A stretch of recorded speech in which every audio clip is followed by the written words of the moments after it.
Au Japon, le succès de Prisonnier Riku a été fulgurant. Après la pré-publication du premier chapitre, la série s'est imposée en tête des votes dans le Wiki Shonen Champion. Au Japon, ce sont les lecteurs qui votent pour que leur manga favori sorte en tome relié.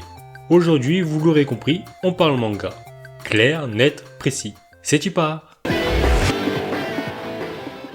Prisonnier Riku ou Shunjin Riku a été publié entre 2011 et 2018. L'histoire s'achève au 38e tome. En France, il est édité par Akata. Hors Japon, Shunjin Riku se fait connaître grâce au scan manga. L'auteur s'est d'ailleurs exprimé sur le sujet. N'hésite pas à appuyer sur pause pour regarder le message à l'écran. Enfin bref, parlons du manga en lui-même en commençant par le scénario.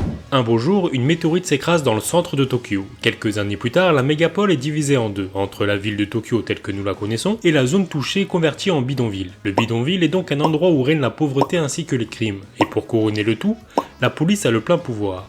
Par exemple, lorsqu'un civil se fait arrêter, il est jugé sur place et envoyé dans un îlot nommé l'île du paradis, mais j'y reviendrai plus tard.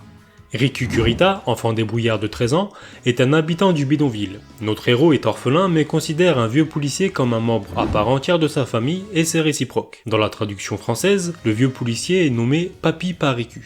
Ce dernier assiste à l'assassinat de son papy, voulant dénoncer les différents trafics de Kido-in, le préfet de police. Ce dernier accuse Riku de meurtre et l'envoie dans l'île du paradis, une prison isolée. C'est plus ou moins le speech de l'histoire. Maintenant, laisse-moi te raconter avec plus de détails et de profondeur. Son papy était le seul policier du bidonville à être bienveillant n'abusant pas de son pouvoir. En gros, c'était une belle personne.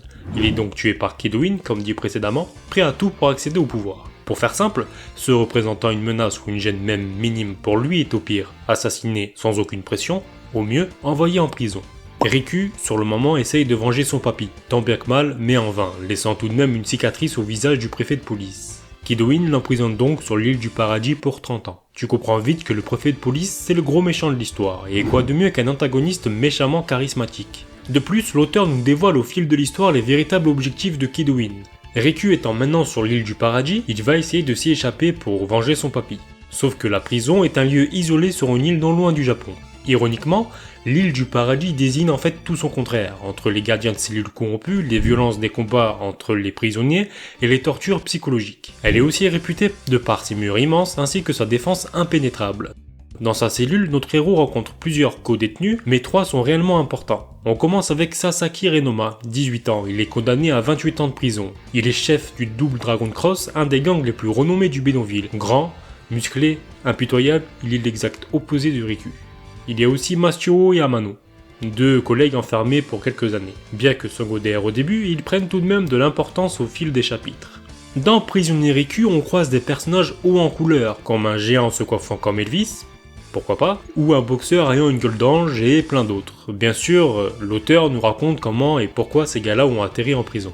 Attends-toi donc à des belles histoires parfois tristes et injustes. Au final, Riku se bat contre l'injustice en reprenant le flambeau de son papy, mais en prison du coup. Cependant, comment un gamin va-t-il s'imposer dans un milieu carcéral où sont mélangés mineurs, majeurs et seniors ? Doté d'un cœur pur, mais d'une volonté de faire, va-t-il réussir à se faire des amis, des collègues, et ensuite s'échapper ? Je pourrais t'en dire largement plus, mais je risque de spoil. Après avoir visionné ma vidéo, fonce lire Prisonnier Riku. En attendant, passons à la suite.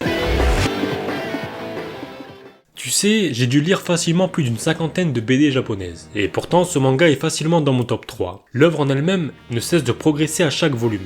Même si les arcs majeurs se ressemblent, l'auteur y ajoute ce quelque chose rendant la lecture agréable, évitant toute routine. Et l'écriture de chaque personnage ainsi que leur passé nous permettent de mieux les cerner, les rendant encore plus attachants. Et à chaque fin de tome, l'auteur nous raconte l'enfance du Riku avec son papy, sans dialogue, rendant l'atmosphère encore plus touchante.